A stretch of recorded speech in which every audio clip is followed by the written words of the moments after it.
أعوذ بالله من الشيطان الرجيم. بسم الله الرحمن الرحيم. ربي زدني علما ربي زدني علما ربي زدني علما. اللهم إني أسألك علما نافعا ورزقا طيبا وعملا متقبلا. اللهم فقهني في الدين اللهم فقهني في الدين اللهم فقهني في الدين.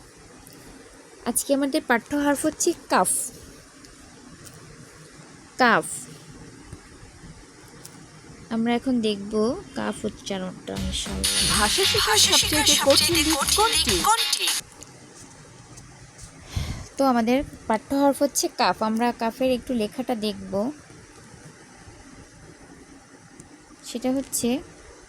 এটা হচ্ছে কাফ।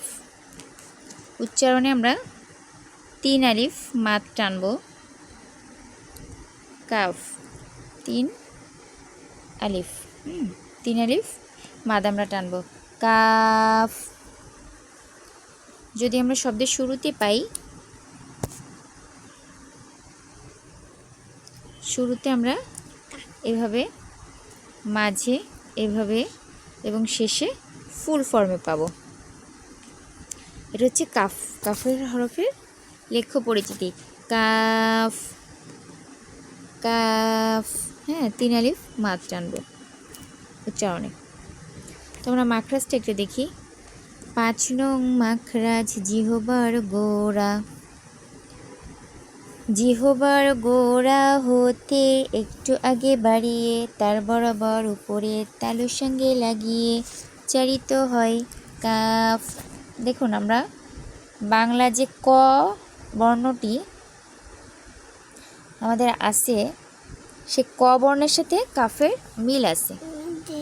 ক বর্ণটি যেখান থেকে উচ্চারিত হয়, কাফটা সেখান থেকে উচ্চারিত হয়।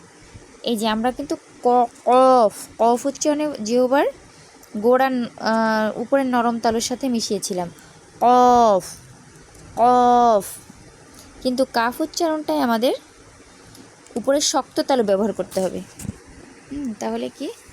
5 নং মাখরাজ জিহ্বার গোড়া হতে একটু আগে বাড়িয়ে তার বরাবর উপরে তালুর সঙ্গে লাগিয়ে উচ্চারিত হয় কাফ।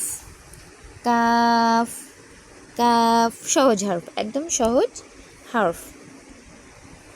আমরা এখানে একটু পড়লে বুঝতে পারবো। কাফ পেশ কু, কাফ জবর কাফ জের কি, কাফ জবর কা, কু কি কা, কু কি কা। নর্মাল, কোনো উচ্চারণের পার্থক্য নেই, জবরে আকার পড়তে হবে এমন কোনো বিষয় নেই। কু কি কা, কু কি কা। এক জবর এক জের এক পেশকে হারকাত বলে। হারকাতের উচ্চারণ তারা। কাফ পেশ কু, কাফ জবর কি, কাফ জবর কা, কু কি কা। 15 নং উদাহরণটা আমরা একটু দেখি। কাফ জবর কা, দাল জবর দা, কাদা কাদা কাদা কাদা। কাফ পেশ কু, তা জবর তা, কুতা কুতা কুতা কুতা। কাফ 17 নং উদাহরণ। কাফ পেশ কু, তা জের তি, বা জবর বা, কুতিবা কুতিবা কুতিবা। তা জবর তা, তা যুক্ত হবে কাফের সাথে তাক তাক। আমাদের এটা একটু মাথায় রাখতে হবে, আমরা পরবর্তীতে এইসব বিষয়ে ডিটেলসে জানবো ইনশাল্লাহ। কাফ একটি হামসের হরফ। এখানে সুকুন পড়তে গেলে একটা বাতাস বের হবে, তাক তাক। ক এবং খয়ের মাঝখানে তাক। তো আমরা তানবিন দিয়ে পড়ি। কাফ জবর কা, কা যুক্ত হবে নুনের সাথে কান। জবর যদি দুইটি হয়, একটি হয় নুন সাকিন। দুই জবর দুই, জের দুই পেশকে তানবিন বলে। তানবিনের উচ্চারণ তাড়াতাড়ি করতে হয়। কাফ জের কি, কি যুক্ত হবে নুনের সাথে কিন। জের যদি দুইটি হয়, একটি হয় নুন সাকিন। দুই জবর দুই, জের দুই পেশকে তানবিন বলে। তানবিনের উচ্চারণ তাড়াতাড়ি করতে হয়। কান কিন। কাফ পেশ কু, কু যুক্ত হবে নুনের সাথে কুন। পেশ যদি দুইটি হয়, একটি হয় নুন সাকিন। দুই জবর দুই জের দুই পেশকে তানবিন বলে। তানবিনের উচ্চারণ তাড়াতাড়ি করতে হয় কান কিন কুন।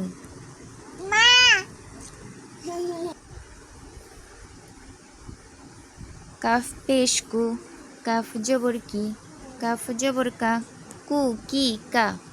কাফ দুই জবর কান, কাফ দুই জের কিন, কাফ দুই পেশ কুন, কান কিন কুন। কাফ জবর কা, দাল জবর দা, কাদা। কাফ পেশ কু, তা জবর তা, কুতা। কাফ পেশ কু, তা জের তি, বা জবর বা, কুতিবা, কুতিবা। তা জবর তা, তা যুক্ত হবে কাফের সাথে তাক, তাক। তো এই হচ্ছে আমাদের কাফ নিয়ে পাঠ্য বিষয়। আমরা মাখরাজটা আবার পড়ি। 5 নং মাখরাজ জিহবার গোড়া হতে একটু আগে বাড়িয়ে তার বরাবর উপরে তালুর সঙ্গে লাগিয়ে কাফ উচ্চারিত হয়। তাহলে উপরের তালু মানে শক্ত তালু, আমরা যেরকম পড়েছিলাম। কফের ক্ষেত্রে হচ্ছে নরম তালু কফ, আর কফ হয় এই নরম তালু থেকে, আর কাফ হয় শক্ত তালু থেকে। কাফ নর্মাল কাফ, কফ হয় নরম তালু থেকে, কাফ হয় শক্ত তালু থেকে। তো এই হচ্ছে আমাদের কাফ নিয়ে পড়াশোনা। আমরা একটু এবার লাম হারফে চলে যাব। লাম উচ্চারণে আমাদের 3 আলিফ মাদ পর্যন্ত টানতে হবে। লাম 3 আলিফ। হ্যাঁ, আমাদের লাম উচ্চারণের শুরুতে লাম এরকম থাকবে, মাঝেও এরকম আলিফের মতো, শুধু বাম দিকে মিলে যাবে। আলিফ আলিফ যেরকম ডান মানে খালি থাকে বা ডান পাশে মেলে, যেমন বা আলিফ জবর বা, হ্যাঁ, ডান পাশে মেলে আলিফ, আর লামটা হচ্ছে বাম পাশে মেলে। লাম এটা হচ্ছে শুরুর লাম, মাঝের লাম, শুরুর লাম, মাঝের লাম আর শেষের লাম। তো আমাদের আলিফ আর লামের মধ্যে আমরা লেখনীতে পার্থক্যটা ইনশাল্লাহ বুঝতে পারবো। বা বা বা আলিফ জবর বা, তা আলিফ জবর তা। তো আলিফটা কি ডান পাশের সাথে মেলে, আর লামটা হচ্ছে বাম পাশের সাথে মেলে। এই যে লাম লাম লাম,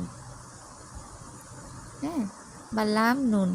আমাদের এই যে এটা কিন্তু আলিফ হবে না, লামটা বাম পাশের সাথে মেলে আর আলিফ হচ্ছে ডান পাশের সাথে মেলে। ডিরেকশনটা আলাদা পাওয়া যায়, লাম হচ্ছে বাম দিকে মেলে। তো আমাদের 3 আলিফ মাদ করতে হবে উচ্চারণে। লাম লাম সহজ হার্ফ, একদম সহজ হার্ফ, যেরকম বাংলা বর্ণমালায় লেখা ঠিক সেরকম উচ্চারণ। লাম জিহবার আগার কিনারা, জিহবার আগার কিনারা। এই যে জিহবার আগার কিনারা মানে জিহবার একদম আগাটা, যেটা বোঝাচ্ছে। উপরের দাঁতের মাড়ির সাথে লাগিয়ে উচ্চারিত হয় লাম। মাড়ি মানে, মাড়ি মানে এই যে জিহবার এই যে যে দুইটা দাঁত আছে আমাদের উপরের দাঁত, এর নিচটাই হচ্ছে এর মাড়ি, তাই না? মাড়ির দাঁত মানে একদম গোড়ার দাঁত, মাড়ির দাঁত না কিন্তু, মাড়ি মানে যে কোনো দাঁতের গোড়া। তাহলে উপরের দাঁতের মাড়ি মানে গোড়ার সাথে লেগে উচ্চারিত হয় লাম। জিহবার আগার কিনারা উপরের দাঁতের মাড়ির সাথে লাগিয়ে উচ্চারিত হয় লাম। 8 নং মাখরাজ জিহবার আগার গোড়া বলে ফেলেছি মনে আপু। 8 নং মাখরাজ জিহবার আগার কিনারা উপরের,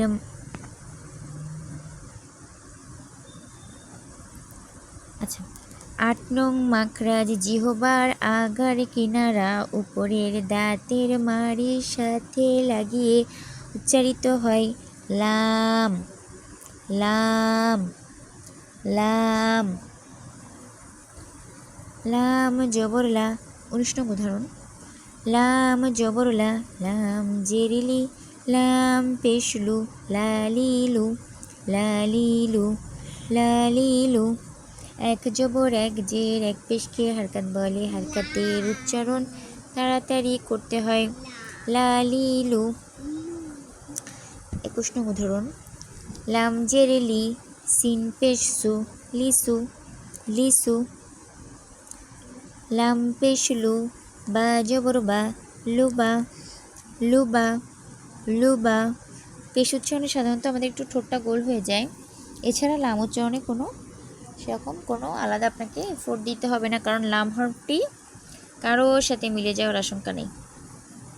এটাই হচ্ছে সবচেয়ে বড় সুবিধা। আমরা আগের যে হরফটি পড়েছিলাম, কাফটার একটু কফের সাথে মিলে যাওয়ার একটা পসিবিলিটি থাকে, মানে কফটা কাফের সাথে মিলে যাওয়ার পসিবিলিটি থাকে, কাফটা মিলবে না, কাফটা একটা সহজ হরফ। কিন্তু লাম একদম সিঙ্গেল হরফ, কারোর সাথে মেলার কোনো চান্স নেই। লাম পেশলু, বা জবর বা, লুবা, দাল জবর দা, লুবাদা লুবাদা। তা জবর তা, তা যুক্ত হবে লামের সাথে তাল তাল তাল। একটু সময় দিতে হবে, লাম হরফটিতে সুকুন থাকলে একটু সময় দিলে হরকত নড়ে যাওয়ার চান্স থাকবে না। লাম জের লি, লি যুক্ত হবে নুনের সাথে লিন। জের যদি দুইটি হয়, একটি হয় নুন সাকিন। দুই জবর দুই, জের দুই পেশকে তানবিন বলে, তানবিনের উচ্চারণ তাড়াতাড়ি করতে হয় লিন। লাম পেশ লু, লু যুক্ত হবে নুনের সাথে লুন। পেশ যদি দুইটি হয়, একটি হয় নুন সাকিন। দুই জবর দুই, জের দুই পেশকে তানবিন বলে, তানবিনের উচ্চারণ তাড়াতাড়ি করতে হয় লিন লুন। লাম জবর লা, লা যুক্ত হবে নুনের সাথে লান। জবর যদি দুইটি হয়, একটি হয় নুন সাকিন। দুই জবর দুই, জের দুই পেশকে তানবিন বলে, তানবিনের উচ্চারণ তাড়াতাড়ি করতে হয় লিন লুন লান। 19 নং উদাহরণ, লাম জবর লা, লাম জের লি, লাম পেশলু, লালিলু। লাম দুই জের লিন, লাম দুই পেশলুন, লাম দুই জবর লান, লিন লুন লান। লাম জের লি, সিন পেশসু, লিসু। লাম পেশলু, বা জবর বা, লুবা। লাম পেশলু, বা জবর বা, দাল জবর দা, লুবাদা লুবাদা। তা জবর তা, তা যুক্ত হবে লামের সাথে তাল। বারাকাল্লাহু ফিক। সুবহানাকাল্লাহুম্মা বিহামদিক, ওয়া নাশহাদু আল্লা ইলাহা ইল্লা আনতা, ওয়া নাস্তাগফিরুকা ওয়া নাতুবু